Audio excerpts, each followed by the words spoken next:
Well, good afternoon, listeners. Thank you for listening to Lament of Hope podcast. Super excited today because I'm speaking. I've never, spoken with a lot of different artists, and Jason Arkles is definitely an artist, but he's a sculptor.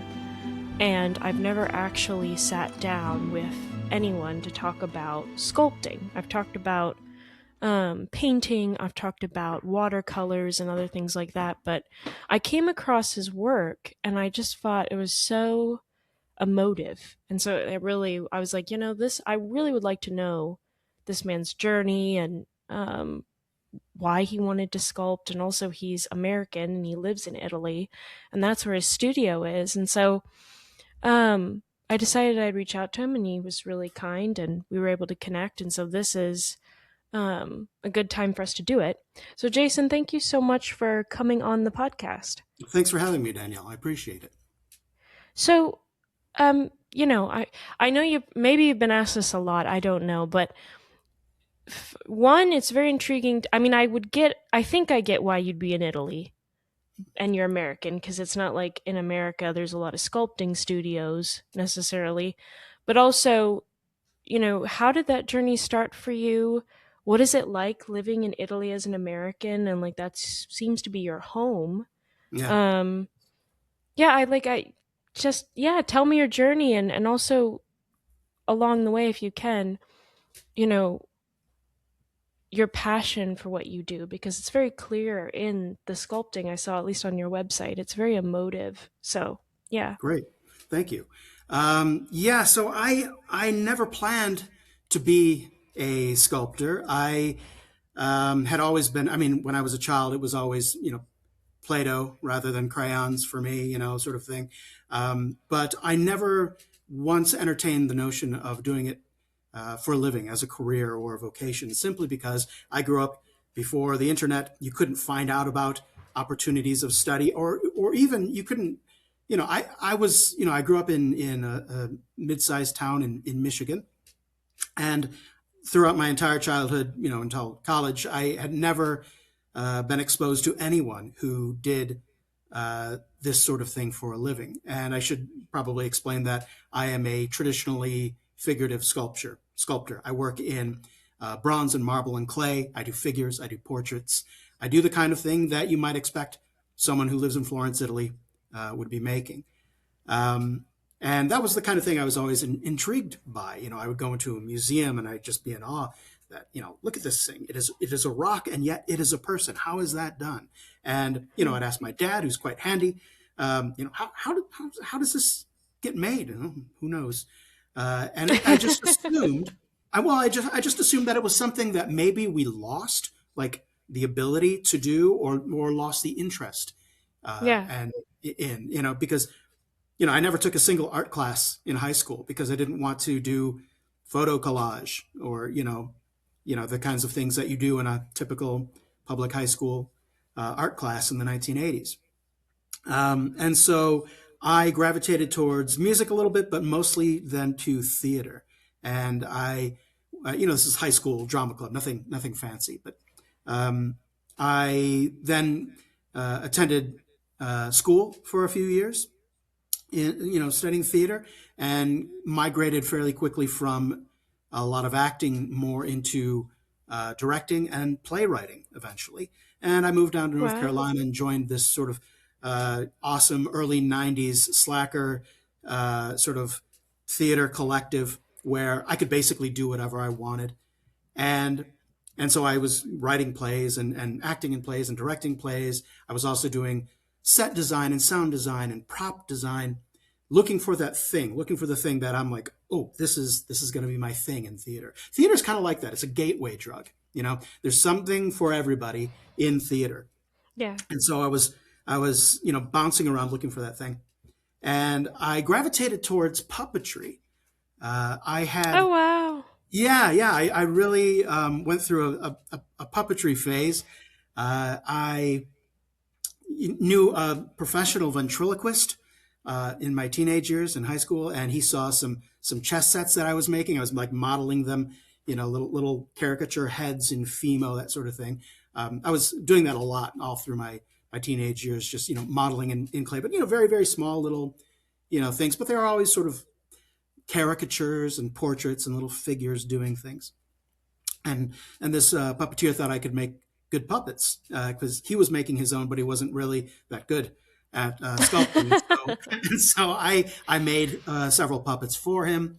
And when I had the opportunity to sort of sow my theatrical oats in North Carolina, I was like, oh, well, let me explore puppetry. And so I was doing things. I wasn't doing children's shows. I'd never done a children's show.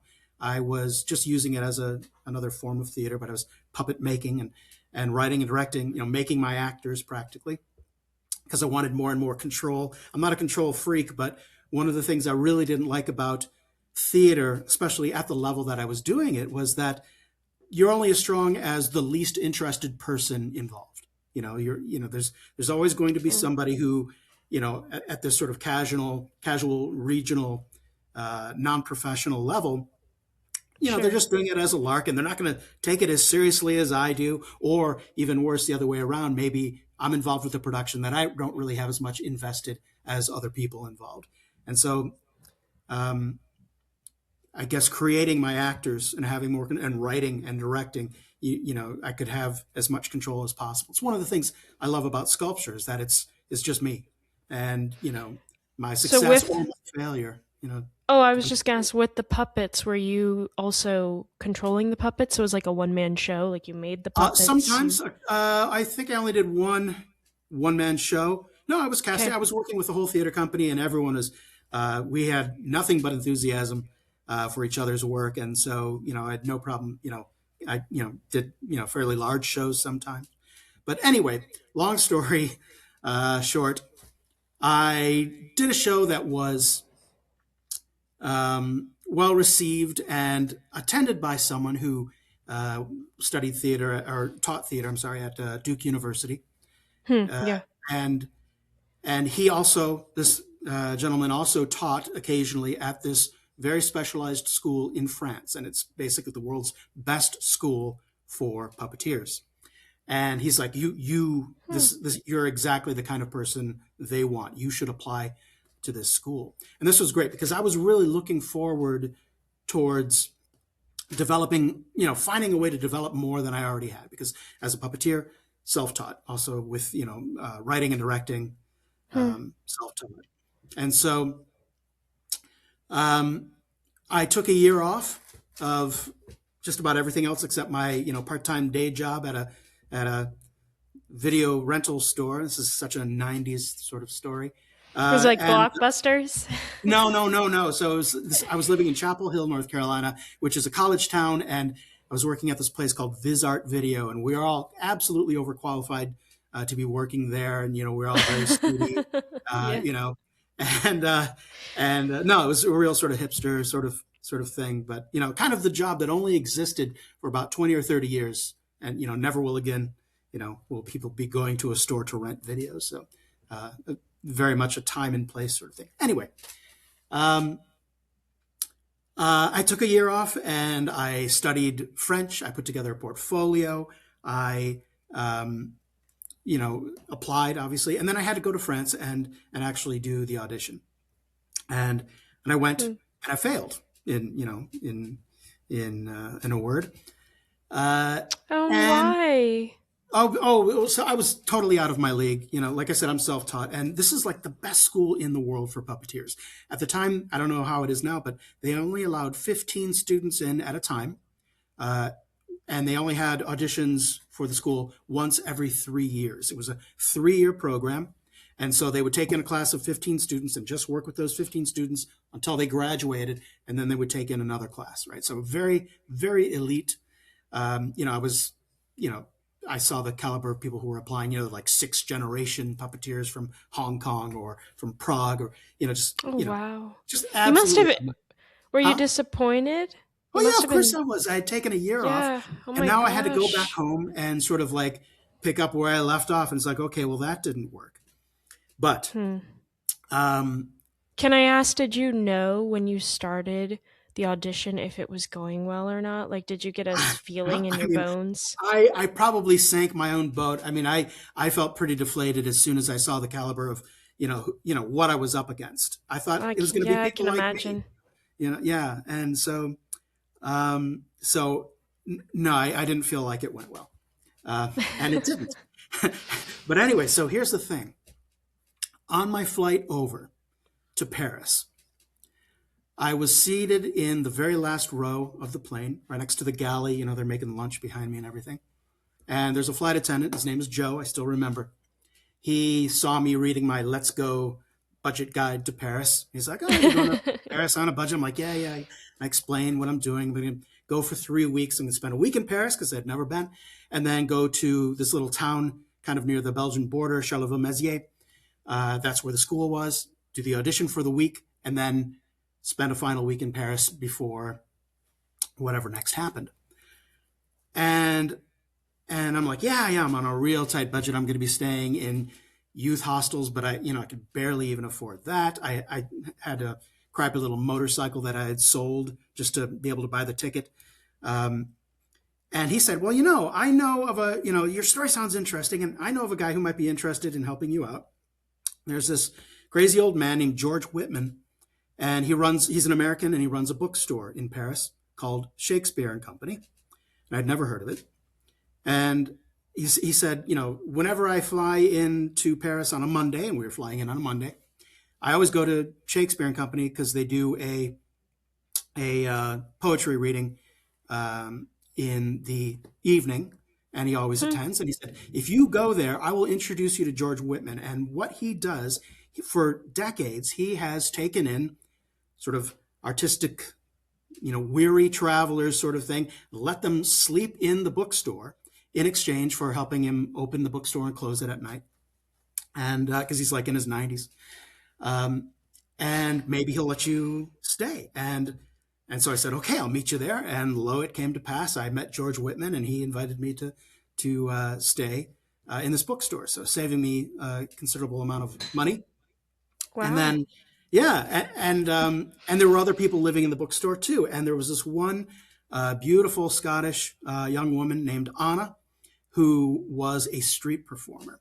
And she had this really fantastic routine. She was like thin as a rail and like close to 6 feet tall, long blonde hair down to her waist that she wore in a braid. And she had this big sort of skeleton key to her apartment door that she wore at the end of the braid. And her braid was so long she could unlock her door without taking the key off her hair. Anyway, I always thought that was so cool. And wait, okay, 1 second though. I'm sorry. Yeah, I know this is a long story. You probably No. It's a great story. That's why I have to stop you. Is that why? What's it like to sleep in a bookstore? Did you just sleep like in the row? Okay, so wow, yeah. So what? I mean, this bookstore, get out of your mind the image of like a Barnes and Noble, right? This is like I'm thinking like an old centuries bookstore, right? old rickety stone floors and like wobbly staircases and books everywhere. I mean, not just shelves, piles and piles on the floor, on every step going up the stairs, just stacks and stacks. And the first floor is the bookstore itself, but above is a sort of a non-lending library. You could come and you could stay the whole day from open to close and just read till your heart's content. And there were several couches and that sort of thing. And so we were just like sleeping on couches or on the floor. Some people had sleeping bags. Some of the couches weren't even actually couches. They were literally like wide planks or old doors that were set on stacks of books to get them off the floor. It was quite something. Wow. And it's kind of funny. This place has become a real tourist attraction. It was featured in a couple movies later in the early 90s and 2000s. And now you have to wait in line. You have to queue up just to get inside because it's such a romanticized thing. And of course, George Whitman is long dead. His daughter now runs it and does a pretty good job. But, now it's all like, social media and, touristy and sort of selling the glory of this bohemian past, which I happened to catch the tail end of in 1996. So it's kind of amazing. Anyway, so this story is going to take forever, but I'll really try to, keep it flowing. Oh no, I interrupted you. You're doing great. No, I'm very fascinated. So Anna, the Scottish street performer, she would dress up like a ballerina. Well, actually, she never wasn't dressed up like a ballerina. Like, I don't think I ever saw her without like a tutu on and striped tights and a bustier sort of thing. And she had this wooden box that her father had made and had a bicycle pedal sticking out of the side and a turntable on top. So what she would do, she'd get someone to turn the crank, turn the pedal. She would stand on this box on the turntable and she'd slowly rotate like a jewelry box ballerina. And Oh she my would, gosh. yeah, I know, it was so good. Wow. And she'd move like a little jewelry box robotic ballerina, and she would sing, and she had a little tape recorder with music. So that dates you, tape recorder, and people just threw money at her. She was just total eye candy, really, sort of the perfect sort of street performance sort of thing. Wow. And so I spend a week in Paris. I go do the audition. I come back for my final week in Paris, knowing that I did not get into the school, and I was lamenting to Anna and to other people. I'd made several friends. Oh, now I got to go back and sort of start over, and I don't really know what I'm going to do. And I said, well, I've got several friends who are street performers, and we're putting together a little bit of a street circus, and we're going to, sort of do a collective show, and we're going to travel all over Europe, and we don't have a puppeteer, so why don't you come on with us? And so This is I so know fun. it's insane, right? It's And amazing. so basically, yeah, I threw away my ticket, and of course, this was in the '90s. You could overstay your visas. You could just overstay. There was there wasn't the Schengen Agreement, which is the border agreement with European nations. So every nation controlled their own borders, and there wasn't even the euro. It was all French francs and Italian lira, Yeah. and and then the strong '90s American dollar. And so they didn't mind if Americans stayed for as long as they want.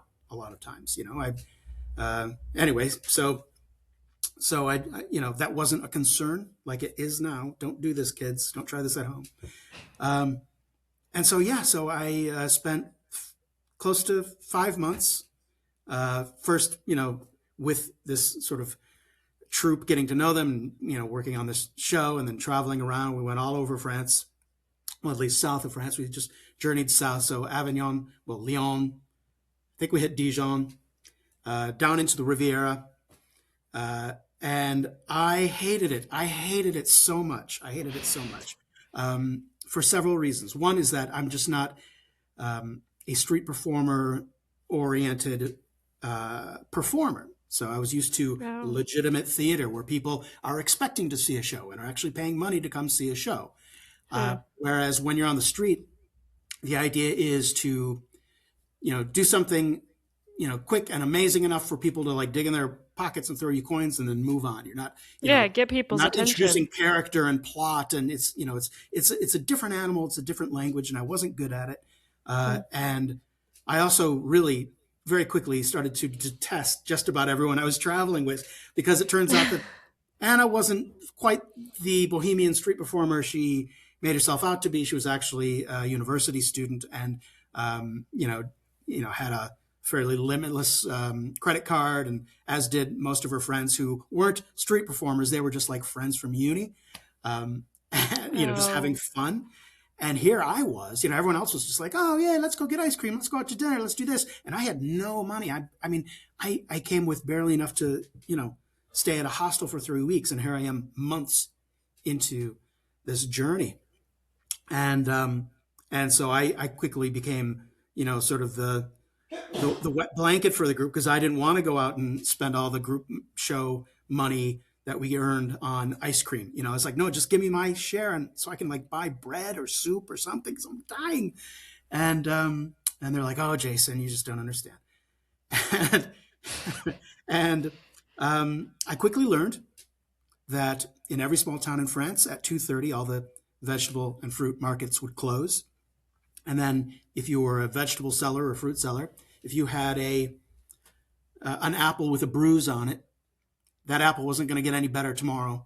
And so they would set it next to, they wouldn't put it in the trash, they'd set it in a box next to the trash. And then rag pickers, quote unquote, or, homeless people would, be able to subsist off of that. And I became one of those people, and it was terrible. I hated it. I hated it. I was 24 years old, perfectly healthy,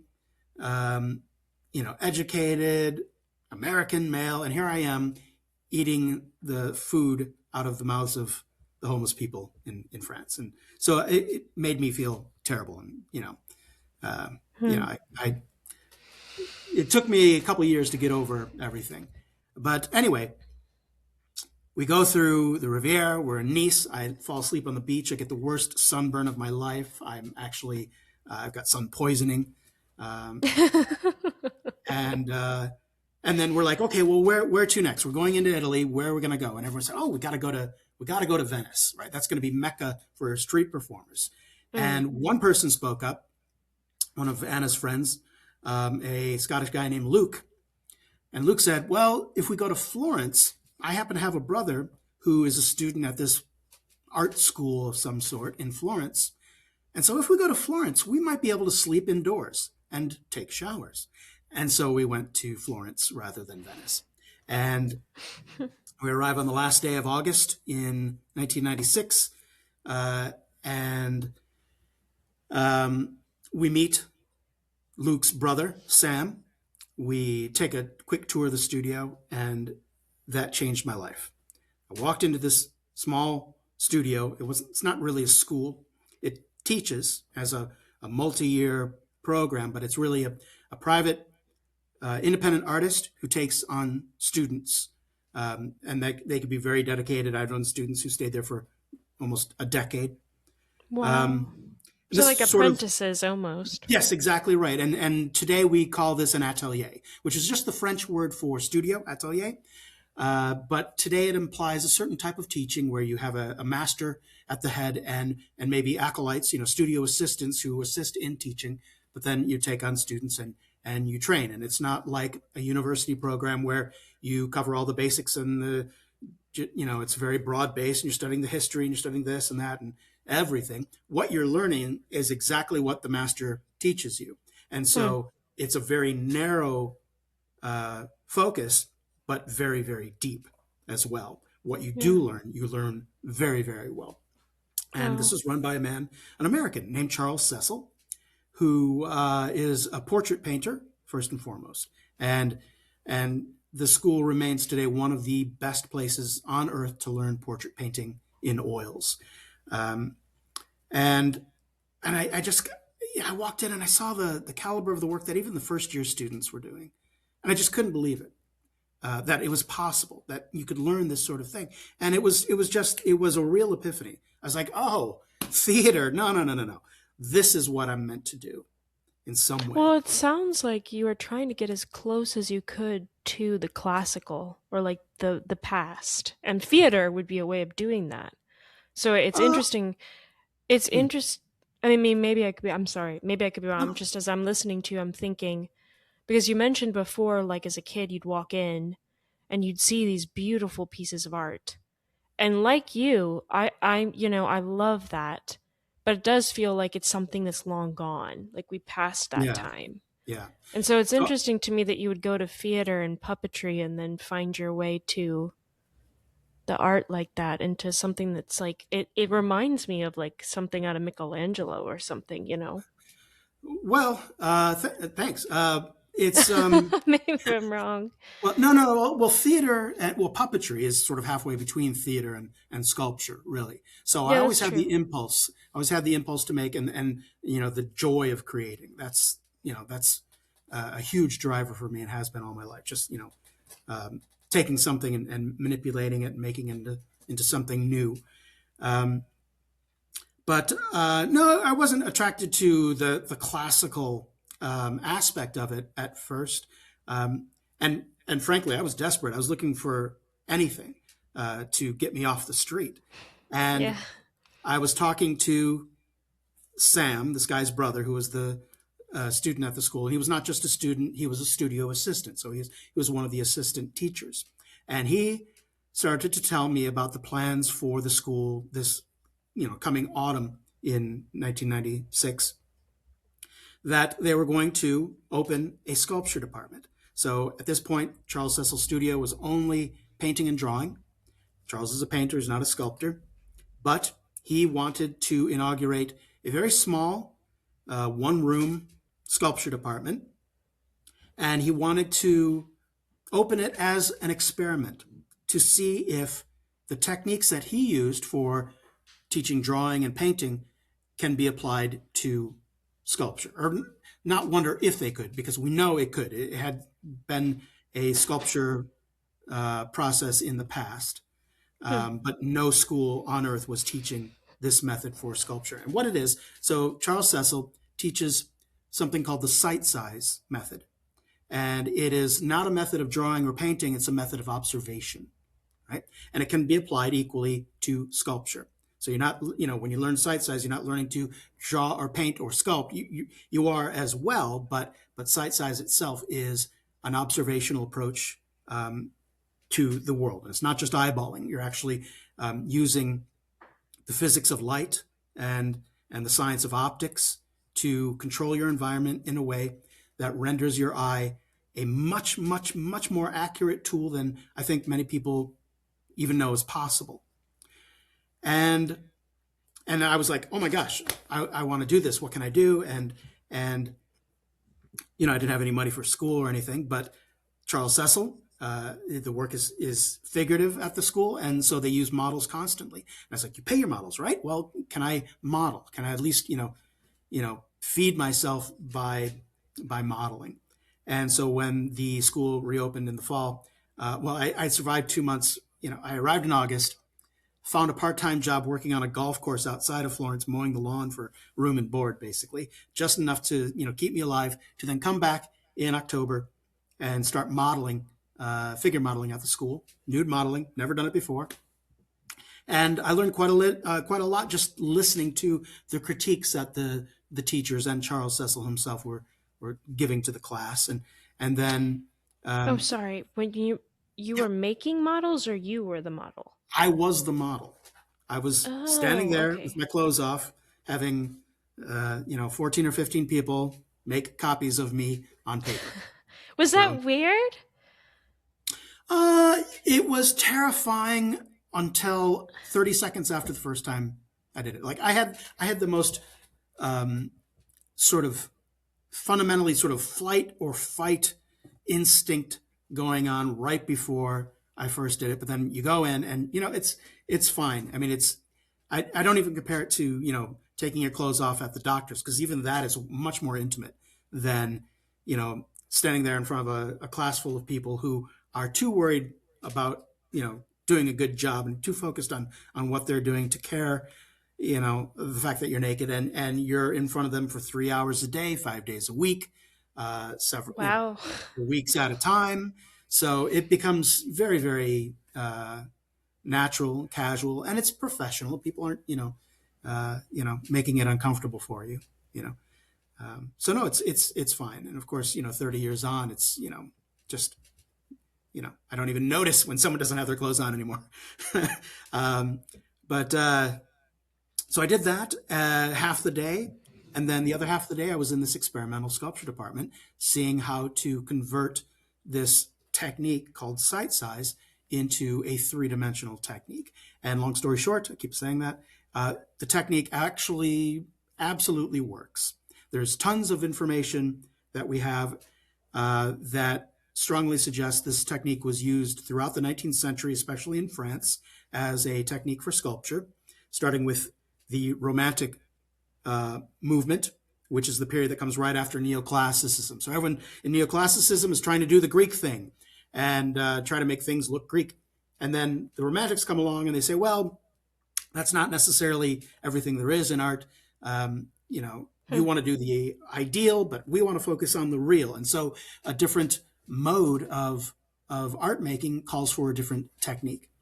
And the technique was much more prevalent in, as I say, painting, starting earlier in the 18th century with painters, especially in the British school of portrait painting. And if I'm understanding Yeah. this correctly, this is creating an environment that allows for your eye. And like you said, like there's a physics behind it. There's a certain Mm. way of lighting all of this that allows for the eye to be in like the most ideal environment for painting anything. Yeah, I can Ah, explain this. Yeah, I can explain this really, really clearly and simply now, because I've been okay. having to do it for 30 years. You already know. You already know all the basic components for sight size. You know that light travels in a straight line, right? You know that the closer you are to something, the larger it looks, right? Right. And then the farther away, the smaller it looks. Now, I didn't actually just grow and shrink, right? I moved forward and backwards. You Right. also know that if you want to compare two things, let me find two things, okay? I've got this pen and I've got this pen. Which one's longer? Forgive me, I'm looking at the camera, so not at Oh, you. that's okay. So Well, that I so look like it's I'm kind of a looking at it's you. kind of a trick question Um, anyway. I said, is this pen longer or is this pen longer? Is well, this none of them. They're the which same, right? one? It's hard to tell, right? Because what you want to do is, of course, put them right next to each other, and now you Oh, can I see see. that one is a little bit, you know, taller than the other. So side to side, close side to side comparison, proximal comparison is the best way to perceive difference, right? Mm-hmm. So I've just given you three things. Things get smaller, things appear smaller the farther away they are. If you want to compare two things, put them next to each other, and light travels in a straight line. Now you can put those three things together into sort of a spatial visual geometry. So if I want to make a life-sized, no, if I want to make a half life-sized clay figure, something like 3 feet tall, I have my model 10 feet away from me, posed in position. I put my clay 5 feet away from me, halfway to the model, right? Hmm. And so if I've got a figure going and in clay and I stand back to a very, very particular observational point where the clay is halfway between me and the living model, the clay is going to appear exactly the same size as the model, twice as far away. Wow. Does Okay. that make sense? Yeah. It's kind of the whole thing, like I'm crushing your head, the whole kids in the hall thing. It looks like I'm touching my head. Obviously my head is much bigger than my fingers, but I can make them the same size, Right. right? So that's sight size. And so Wow. you put those two things, the clay and the model, side by side in your field of vision, and then you can make very, very accurate side to side comparison, just like you did with the two pens. Not only Hmm. that, I can take a piece of string. It's kind of handy that I actually happen to have one here. And I can use this as a visual ruler in my eye.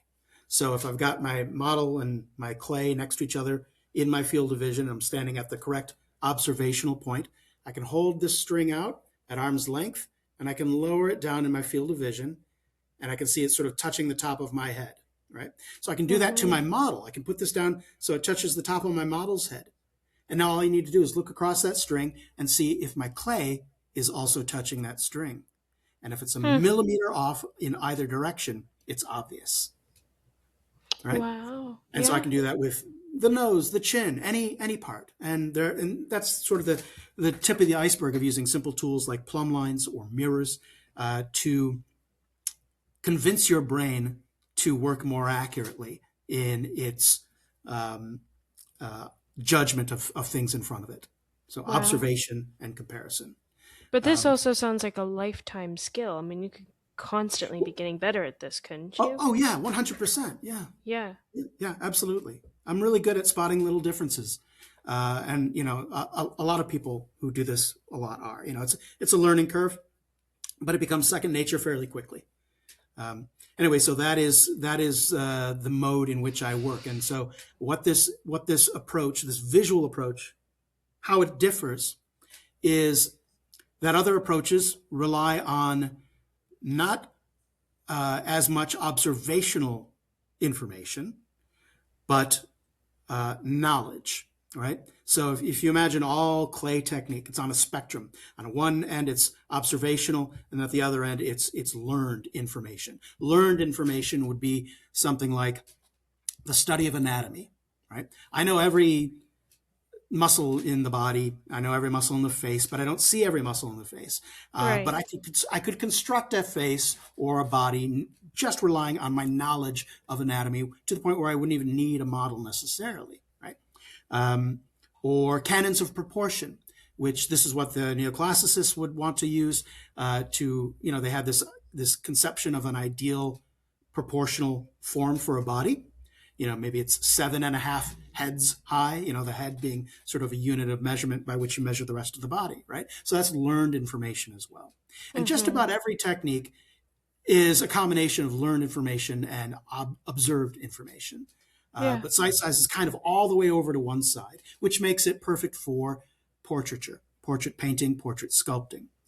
As I mentioned, I know every muscle in the face, but we all have the same muscles and we all have the same bones in the face. Yet we all look completely different from each other. So the learned information of anatomy or proportion will get you a head every time, but it won't get you a specific portrait of a specific person. For that, you need Hmm. observation. And that's why And that Charles, is why you work by commission, right? Isn't I that do, I true? do. Yeah. Yeah, I don't So do people galleries. pay you to do something as opposed to you just like doing a whole bunch of things to showcase I to people. ideally, yeah. So yes, I don't do work on spec. I don't like produce work and then send it to galleries and have them display it. I mean, I could, and I have to say that most sculptors I know do that in some form. But I quickly realized that just wasn't the way for me. And there's 100 ways that sculptors, can make a living. What I don't like about gallery work is that one you're making sculpture based on a hunch of what might sell, right? So Sure. you're not necessarily making exactly what you want to make.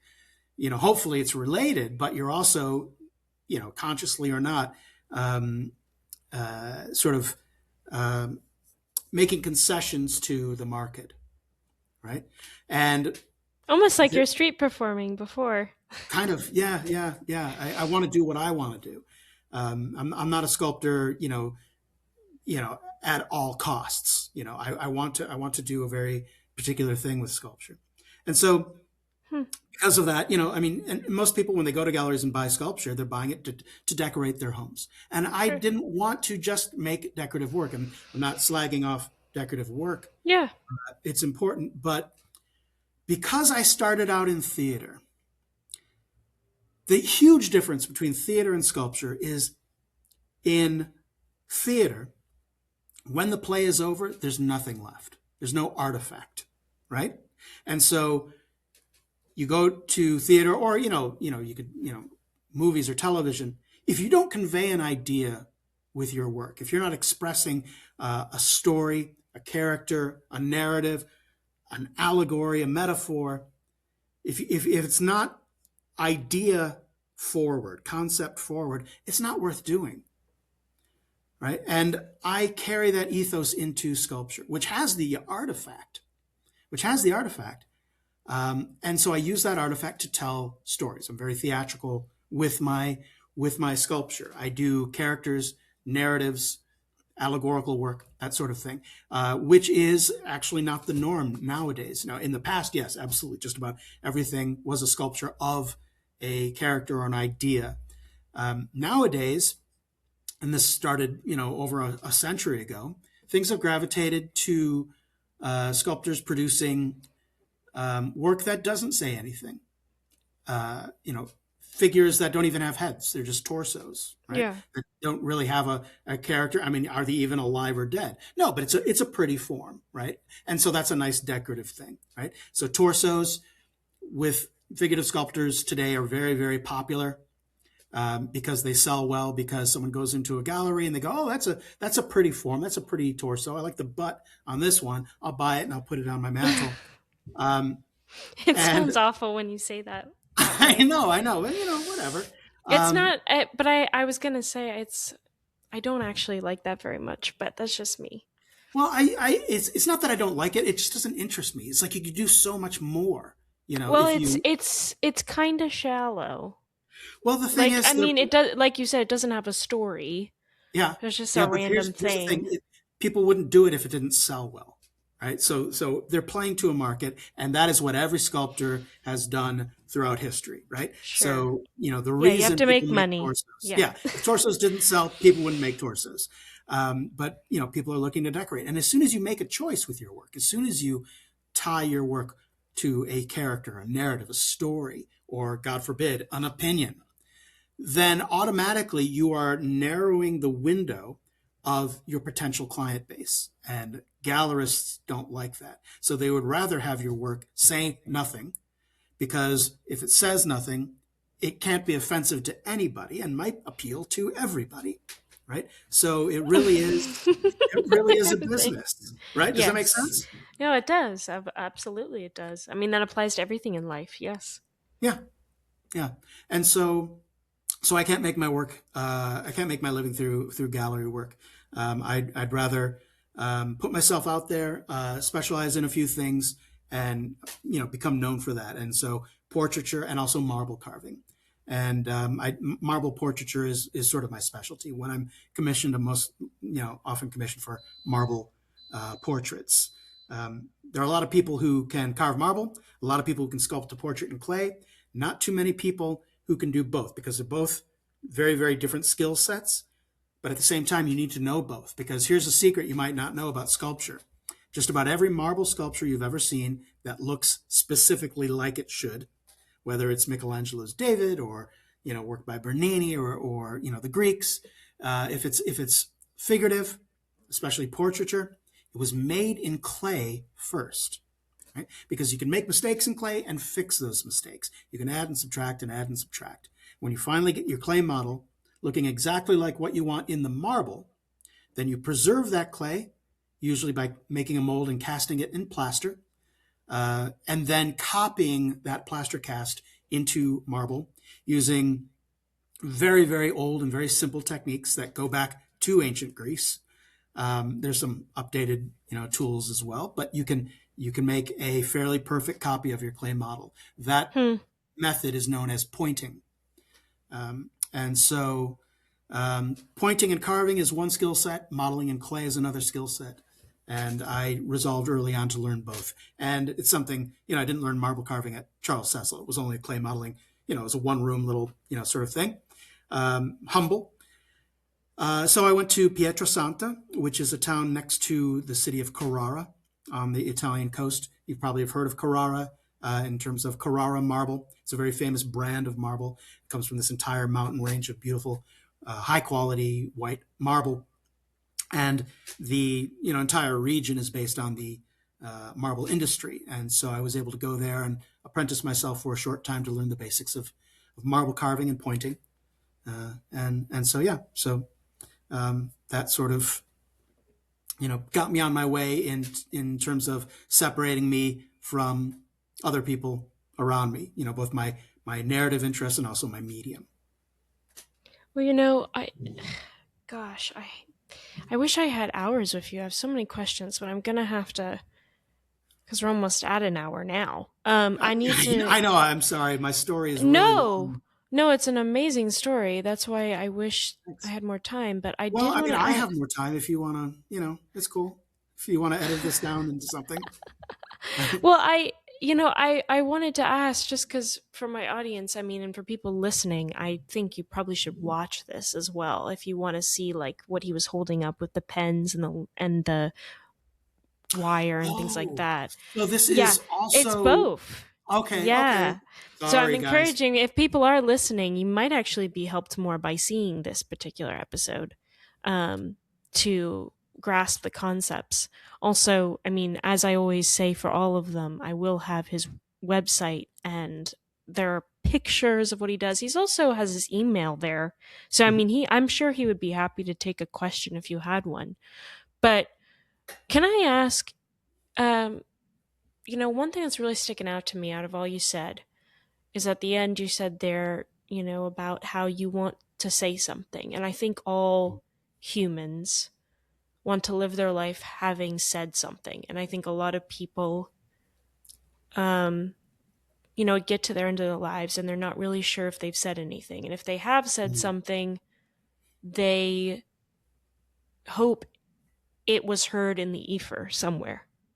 And so I want to ask you, when you're making these sculptures and these commissions that you do for people, and when you're putting your heart and your effort and your work into these beings almost that you're creating, um what is it you want? I mean, I know it's different because obviously each client's going to tell you what their vision is, and you're going to accept that or not, and you're going to make it, and there's going to be something there. But at the same time, like, is there something in particular you would want the world to know if someone just randomly passed by one of these commissions that you make and they didn't Hmm. know you and they didn't know your story behind the work at all, but they happened to come to the person that you made this commission for and they saw it? And is there something you would want to be conveyed to someone who never met you or just came across your Ye- sculpting?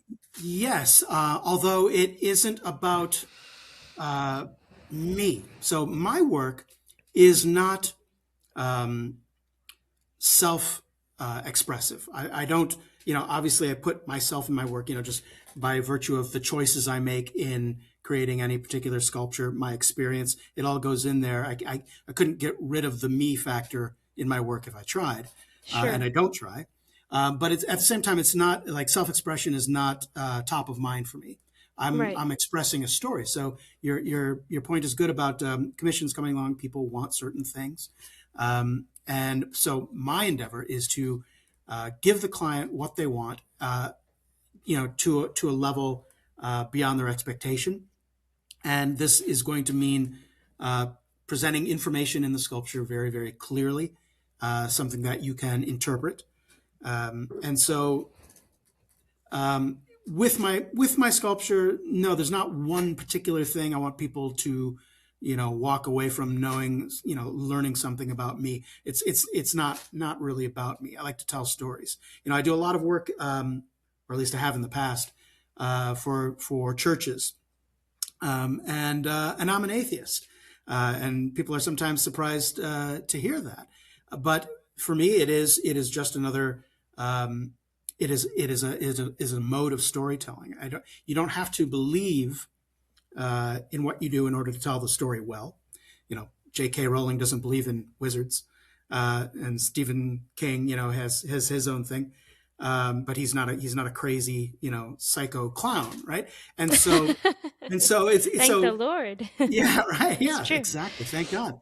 And so it's not necessarily about who I am. I would rather tell the story that moves religious people if it's for a religious setting, Hmm. whether it's a cemetery. I've got several works in cemeteries, uh, and on the facade of a church here, actually in Florence, is one of the works that I'm most proud of. And I think actually being an atheist actually helps me, because um, just because I'm an atheist doesn't mean I don't find things incredibly moving. Uh, and I have a Oh, you friend. mean you're human still? Right, How exactly, interesting is that? exactly. And I actually know someone who is a very, very devout Christian who I think doesn't try as hard as he should in his ecclesial work, because it doesn't take much for, because he's already moved. He already believes, his sculpture is preaching to his own choir in a sense, right?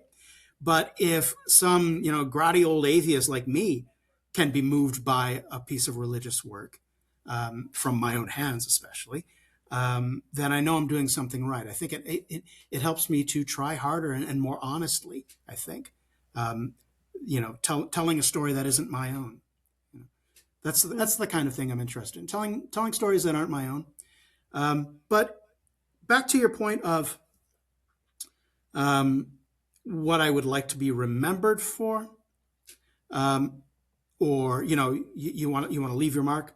Um, I want to, and this is an absolute motivator for me in my work as an art historian, is that I want to sort of clear the path a little bit more easily, um, make a clearer path for sculptors coming behind me than what I had, right? And so, 12 years ago, I started a podcast on art history, talking about the things that I've learned, and about the history of figurative sculpture, in order to give students the resource that I wish I had had when I was starting out as a sculptor, right? Hmm.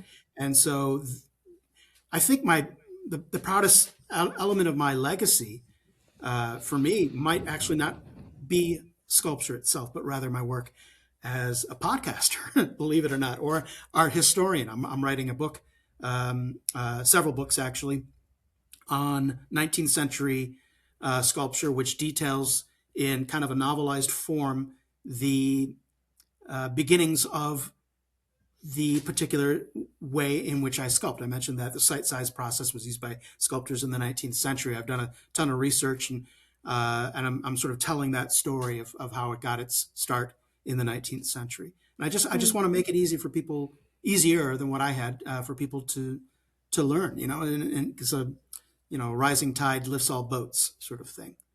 So I think that's what Yeah. I'm going to be remembered for. Wow. Yeah. Gosh. Okay. You know what, Jason? Here's the thing. Yeah. I have another meeting, so I have to. Ah, Yeah, I know. I have to go back to the mundanity of life in a second. so sorry. Um, and so here's what I'm thinking though. I'm so fascinated. I have so many more questions, and I'm thinking if I'm fascinated, I think my audience would also really love a part two. I will send you more dates because I really have Sure. so much more to ask you, and I just don't think we got to I think we scratched the surface. Yeah, I think so too. Is Yeah, that okay? I'd be very happy to. Not a problem. Okay. All right, perfect. We will do a part two. Perfect. Wonderful. Okay. All right. Have Perfect. a good day. Bye. All right, bye. All right. Ciao, ciao.